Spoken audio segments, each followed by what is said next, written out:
O milagre da multiplicação precisa acontecer todos os dias. E não estamos falando de pão e vinho, não, mas sim de tempo que parece faltar para cumprir tantas e tantas tarefas entre as responsabilidades cotidianas. Eu digo isso por mim. Eu também sou uma empreendedora. E é claro que a contabilidade aparece como uma peça importante para manter um negócio funcionando. O que o pequeno empreendedor como ele deve estar atento nesta época? Quando o assunto é organizar as suas finanças e documentos. Vamos conversar agora sobre esse assunto com a contadora Cláudia Freitas. Bom dia, Cláudia. Bom dia. Cláudia, esta semana você viu a minha preocupação procurando mais informações. Mas vamos, você não tem um contador? Eu tenho um contador, mas muitas coisas acontecem. Às vezes o contador não mora perto de você, às vezes ele mora perto de você, mas ele de repente vai para um outro estado, passa a não estar tão perto, e aí de repente, quando você contrata um advogado, para que é? Para ele cuidar do que você não sabe, para isso ele se formou para isso. Quando você contrata um contador, é para isso que você também precisa de um contador, porque você não sabe cuidar do que ele aprendeu. E é claro que tudo que a gente quer é a boa informação. E, Cláudia, a gente tem trazido grandes profissionais, assim como você, para nos dar dicas, para abrir os nossos olhos. E essa semana eu consegui, através de você, abrir meus olhos para um leque de informações que eu precisava. E que às vezes, como eu e várias outras pessoas, não sabem e precisam desse apoio de um contador, né? É verdade. Tudo deve começar com a organização do que realmente eu quero. Eu vou empreender, qual ramo que eu vou atuar? O ideal é que você procure ou o Sebrae, que tem o apoio às pequenas empresas, ou um profissional da contabilidade, né? O profissional da contabilidade, ele nada mais é do que um orientador. Ele vai lhe orientar, lhe dando todas as dicas, quais são as suas obrigações, o que você deve fazer, por onde caminhar. Porque assim, o microempreendedor individual, ele tem um limite. Ele tem um limite anual de faturamento, que é 81 mil ano e 6.750 mês. Então, muitas pessoas pensam que vão abrir empresa e podem faturar, vender, comprar, e não é bem assim, tem um certo limite. A partir do momento que ele ultrapassa esse limite, ele vai mudar de categoria, ele vai sair do microempreendedor, que eu acho que é o sonho de todas as pessoas, é crescer, ele vai sair do microempreendedor individual e vai passar a ser uma pequena empresa. Como é que isso acontece? Por exemplo, por questão de valores. Para quem é microempreendedor, até o final do ano, qual é o limite? Se ele iniciar em janeiro, ele tem até dezembro para faturar 6.750 mês. Não pode ultrapassar no ano 81 mil. Então, assim, digamos, se já for para 82, 83, eu já não sou um microempreendedor? Não, você tem uma tolerância, o governo dá uma tolerância de 20%.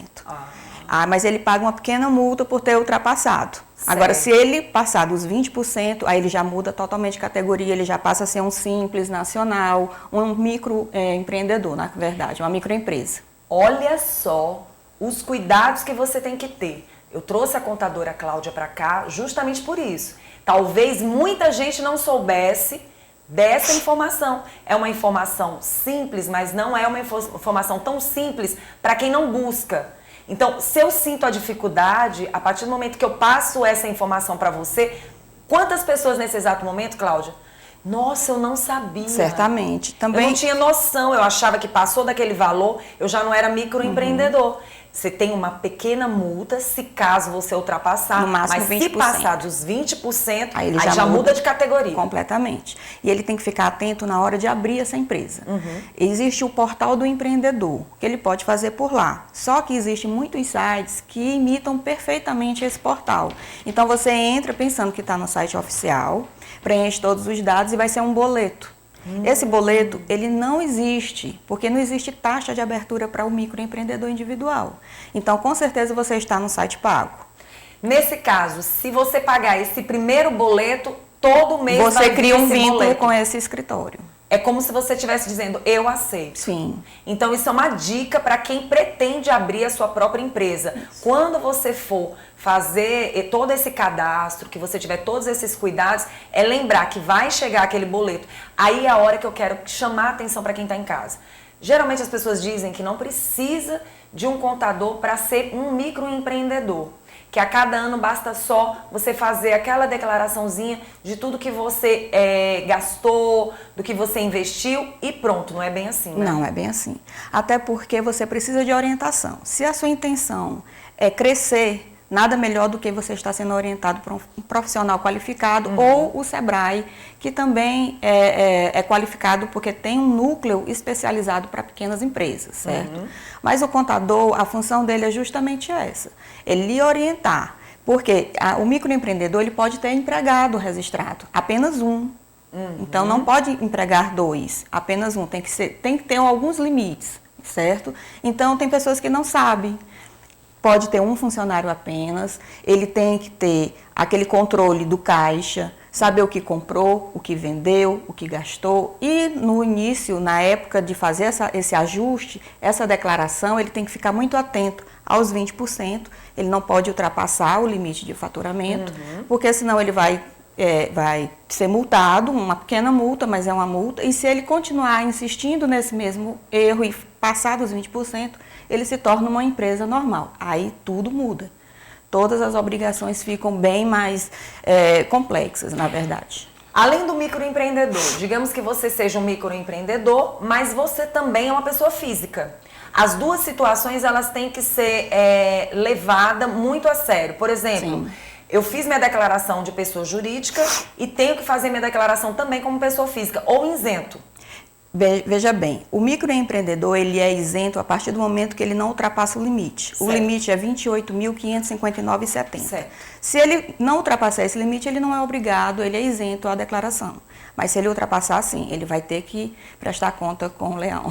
Muito bom. E relacionado a esse assunto também, quais são aquelas informações que a gente precisa saber? Que é impressionante, você fala, você ouve, mas sempre quando chega a época de fazer a declaração, as pessoas sempre têm aquela dúvida, o que eu tenho que declarar? O que você deve declarar, o que você não deve declarar? Mas Vanusa, já vai ter imposto de renda no próximo ano. O que nós estamos querendo? Organizar a sua vida agora, para você não terminar o ano agoniado, preocupado em saber que 2021 você já vai correr para fazer algo que pode ser um problema para você, não é isso, Cláudia? Exatamente. Primeiro, se organizar desde o início. Como você falou, se organizar uma pastazinha para despesas médicas, despesa com a educação, caso tenha dependentes, ou com a própria educação.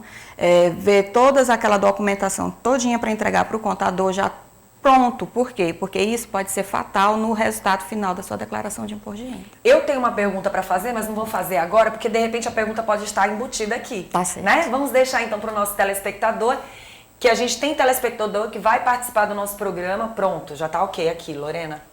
Nós já temos aqui, bom dia, Vanusa, eu tenho uma dúvida. MEI precisa pagar impostos? Que documentos precisa juntar? Me chamo João, moro aqui no Residencial Francisca Trindade. Bem, existe um imposto fixo.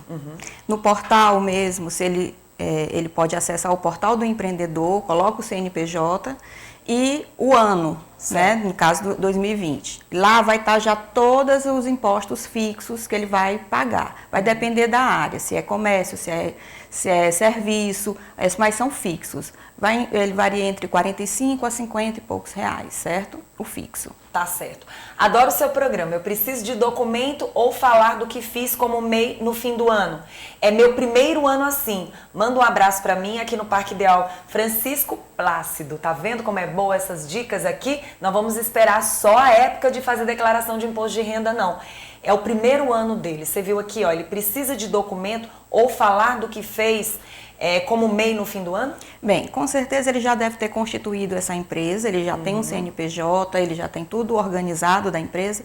Basta ele descrever a renda dele, de onde vem essa renda. Vem do CNPJ tal, e microempreendedor individual, ele pode citar, certo? E ele pode também colocar uma renda baseada em um salário mínimo, para ter como renda, caso, mesmo que não ultrapasse os 28, mas que ele tenha uma comprovação de renda, ele pode ser feito sim. Eu, particularmente, acho que um contador para o MEI é extremamente necessário, gente. Com certeza. Extremamente necessário. Bom dia. Se eu passar um pouquinho do meu faturamento médio, o que acontece? Tem um mercadinho aqui no Mocambinho, é o Chaves. Justamente o que a gente aquilo que a gente falar. falou, né? Um pouquinho, no limite de 20%, ele ainda vai ter uma pequena multa, certo? Mas se ele continuar nessa mesma prática Ele e muda. ultrapassar esses 20%, ele vai ser transformado em uma empresa de verdade, que a gente chama de verdade porque o microempreendedor individual é como se fosse um autônomo regularizado, com toda a sua, aquele benefício de ter um CNPJ, de ter benefícios como previdência, como ele pode contratar uma pessoa para trabalhar para ele, mas ele não é uma empresa, é uma pessoa individual com características de pessoa jurídica. Eu tenho uma perguntinha para fazer, por exemplo, em cima desse caso aqui do Chaves. Ele diz que tem um mercadinho, mas digamos que a pessoa preste um serviço. Ela é MEI prestando um serviço. Aí, de repente, naquele ano ela faturou bem, mas no próximo ano ela já não vai ter... Depois que desenquadrou. Não tem como voltar. Não, aí ele vai ter que fazer um outro... como posso dizer? Ele vai fazer outra vez, vai solicitar voltar. Mas a tendência de quem está faturando é crescer. A intenção Muito é bom. essa. Vamos pensar dessa forma, gente. O que eu preciso para regularizar o meu negócio? Eu faço drinks e quero abrir uma lojinha. Ouvi dizer que precisa de CNPJ e outras coisas mais. Me chamo Adriano, moro aqui no Monte Castelo. É o seguinte, Adriano, é como eu falei, você pode tanto contratar um profissional da contabilidade, como você pode procurar o Sebrae, com a sua documentação pessoal, identidade, CPF, comprovante de residência, o IPTU, porque a gente precisa colocar a atividade para saber se ela é possível naquele endereço. E se você nunca declarou imposto de renda, o seu título de eleitor. Com essa documentação, vai ser constituída a sua empresa MEI. Vai ter o CNPJ e vai ter também todas aquelas licenças da prefeitura, do estado, inscrição estadual, vai ter tudo direitinho, sem nenhuma taxa, não vai pagar absolutamente nada. Muito bom. Para a gente finalizar aqui com as perguntas do nosso telespectador, que a gente queria o programa inteiro para falar sobre esse assunto, porque não falta perguntas, né, Cláudia? Comecei agora no IR, tenho dúvidas no documento, é o Silva do Disseu. Geralmente o imposto de renda são documentos, os documentos pessoais, documentos de despesas com educação, despesas com saúde, hospitais, plano de saúde. Basicamente são essas documentações de despesas. O resto é o faturamento, é de onde vem essa renda, ele tem que ter o comprovante desse recebimento. Digamos que, para finalizar, mais uma pergunta aqui do estúdio, especialmente para a Cláudia. Você tem filhos, mas as pessoas não vivem mais juntas. Na hora da declaração do imposto de renda, qual o cuidado que a mãe que está com o filho tem que ter quando ela recebe pensão do pai? Bem, para o filho. Isso. Quando ela recebe a pensão, ela vai ter um campo onde ela discrimina o valor de quem ela está recebendo e tem dizendo que é pensão, recebimento de pensão. Não tem nenhum segredo. O que não pode é ela declarar que recebe pensão e o pai declarar as despesas do filho. Não, se ela é detentora daquela guarda, se ela está com aquela criança, as despesas são dela, ela recebe a pensão, ele vai declarar que paga essa pensão, mas todas as despesas daquele filho tem que constar na declaração da mãe, que é com ele, a criança está em posse dessa mãe. Então, digamos assim, que o pai, por exemplo, ele só pode fazer uma declaração dentro do imposto de renda dele, separado da pensão, quando ele paga fora do valor da pensão. No caso? Não, a partir do momento que ele paga a pensão, essa mãe é detentora da guarda dessa criança, ela fica com ele e todas as despesas, certo? Ele declara o quê? A pensão, apenas a pensão. Se ele paga o colégio por fora, é outra coisa. Aí é uma responsabilidade dele. Ela tem que declarar as despesas do filho na declaração dela, porque senão vai dar inconsistência. Se ele declarar o colégio, botar o menino como dependente, a partir do momento que a Receita Federal vê que ele paga a pensão e quem realmente tem a criança como dependente, que no caso é a mãe, vai dar divergência. Muito bom. Gente, isso foram informações importantes, necessárias. E se você ainda ficou com dúvidas, fique tranquila. A Cláudia é uma pessoa bem transparente, ela tem o Instagram dela também, né? E você vai poder entrar em contato com ela também. Cláudia, qual é o seu Instagram? Meu Instagram é Cláudia_advogada. Também tem o WhatsApp, que é o 99431-3552. E você pode entrar lá no Instagram da Vanusa Coelho, Vanusa Coelho TV, que eu passo também, se você não tiver anotado aí o Instagram, o telefone da Cláudia, porque é sempre bom você se preocupar quando o assunto é ter um contador e mais responsável sobre todos os cuidados relacionados aos seus documentos e as informações que você precisa. Fique atento, credibilidade é o ponto-chave para você não entrar na boca do leão.